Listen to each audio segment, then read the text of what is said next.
Hey there, Amanda Hartsock with Read to Succeed, and I wanted to show you some of our books that we have that are nonfiction.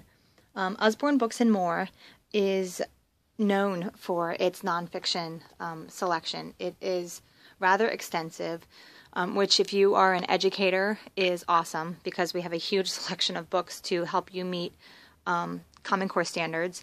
And if you're a homeschooler, it is also awesome because we didn't have to change any of our books to meet those standards. They already met them because they were already awesome before Common Core actually had begun. So I want to just kind of show you a quick little preview of some of our nonfiction selections so that you can see them.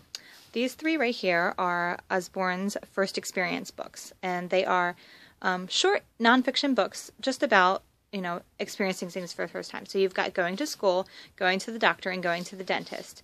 These are written by Stephen Cartwright, so there's a small duck on each page that is really fun for the kids to locate. And these are also a dual reader. So what that means is that if you just read the first line of each book, the story still makes sense. But if you have a child that can sit for a little bit longer, you can read the entire story for a more full story. And again, since these are written by Stephen Cartwright, there is a small duck that you have to find on each page. And I know my kids really love looking for that duck.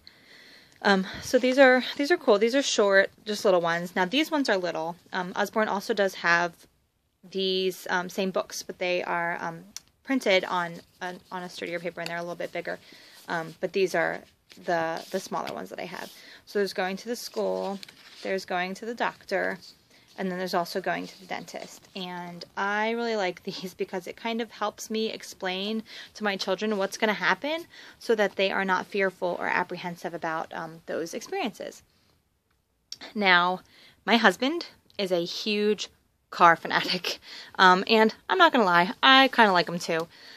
We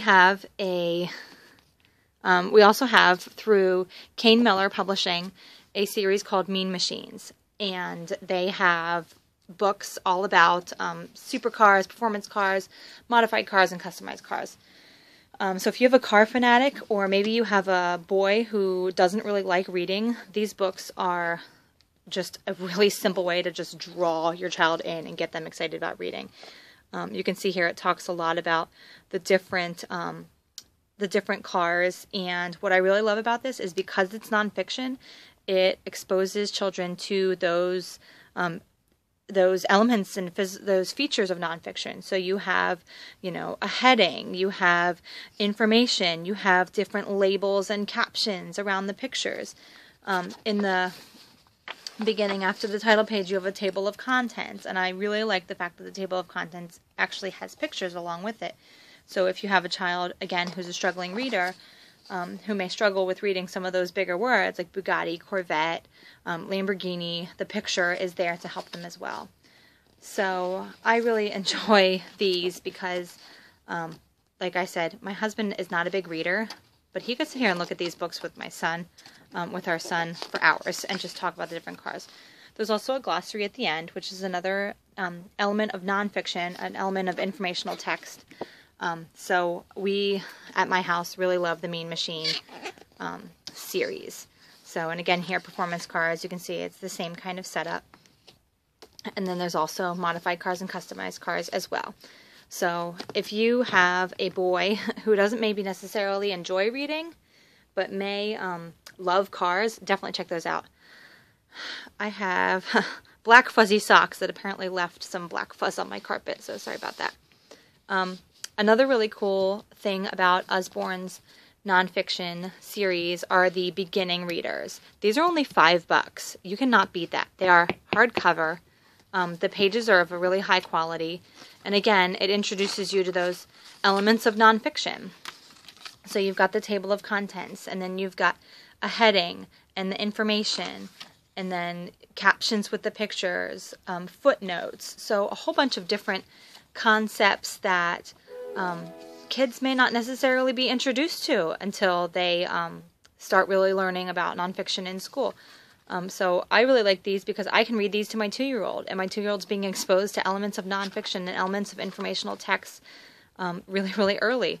And he absolutely loves the subject matter. So now what these have Also, again, a glossary of cat words. And then these are also internet linked. So what that means is that there are websites that you can go to that give more information and kind of bring in a new learning modality as well. And then there is an index at the end. So definitely check those out. Those are really neat as well. And the pages, like I said, are of a very high quality. And they're only $5. You can't beat that. So there's those. Also in the beginning readers in the adventure series, this one is for a little bit, maybe a little bit older of a grade or a little bit more in depth in its information.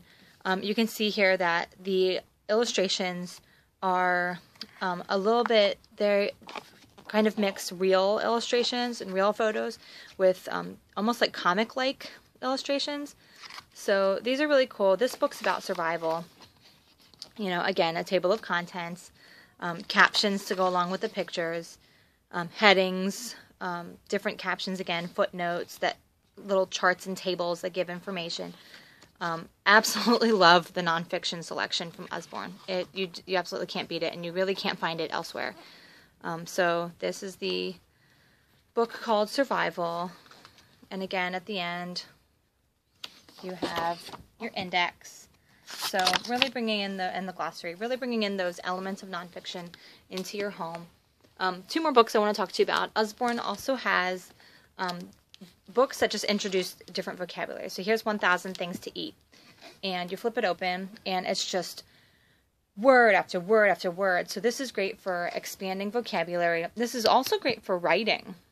If you are studying different foods, and you give your child a writing assignment, or your child has a writing assignment, and they want to write about William Pears, and they aren't really sure how to write that or how to make that word when they're writing it. So then they can actually consult this book to find how to write the word William Pears, and then they can copy it. So this is great. It's almost like a word wall in a book. It's awesome.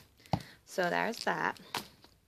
And then we also have flap books, which again are just chock-load of information. This one has over 80 flaps. This is Sea Under the Sea. So again, you've got your table of contents, tons of information. You have your heading, your information, then you've just got label and caption and label and caption. And like I said, these are flip books, so when you find an animal you want to explore more about, you can open it up and there's more information there. So these books are incredible. I highly, highly, highly recommend them, especially if you have reluctant readers. They're very cool. So go ahead and like this video or share it if you know somebody who may be interested in our nonfiction selection. I encourage you to share it. Comment any questions you have below, and I'll catch you later. Thank you. Bye.